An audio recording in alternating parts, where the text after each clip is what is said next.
সাপের রানীর অভিশাপ। অজিত সেন ছিলেন একজন প্রত্নতাত্ত্বিক। খ্যাতি আর অর্থের লোভে অজানা রহস্য উন্মোচন করাই ছিল তার নেশা।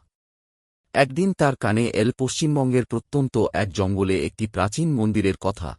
নাগময়ী মন্দির। শোনা যায়, এই মন্দিরে সাপের রানীর একটি সোনার মূর্তি লুকানো আছে, যেটি হাজারো বছর ধরে অশুভ শক্তির অধিকারী।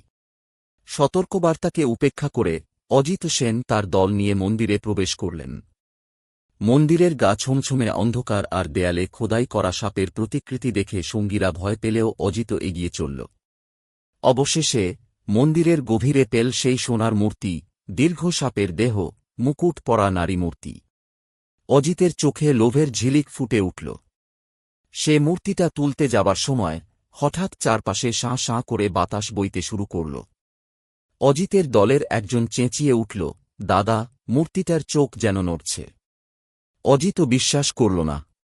সে জোর করে মূর্তিটা তুলে নিল, আর ঠিক তখনই চারপাশে সাপের ফোঁস-ফাঁস শব্দে ভরে উঠল। মন্দির যেন কেঁপে উঠল, আর অন্ধকার থেকে শত শত সাপ বেরিয়ে এল। বাকিরা কোনো মতে পালাতে পারলেও অজিত আটকা পড়ল। এক বিশাল কোবরা তার সামনে ফনা তুলে দাঁড়াল। অজিতের পা যেন মাটিতে গেঁথে গেছে। সাপটা ধীরে ধীরে তার চারপাশে পেঁচিয়ে ধরল। পরের দিন খবর এল, মন্দিরের প্রবেশপথে অজিতের নিথর দেহ পাওয়া গেছে। তার মুখটা ভয়ে বিকৃত, আর হাতে ধরা সেই সোনার মূর্তি, কিন্তু এবার মূর্তির ঠোঁটে এক রহস্যময় হাসি। অজিতের দেহ থেকে সাপের ছোবলের চিহ্ন পাওয়া গেলেও আশ্চর্যের বিষয় হল, তার চোখ দুটো সাদা, জীবনহীন।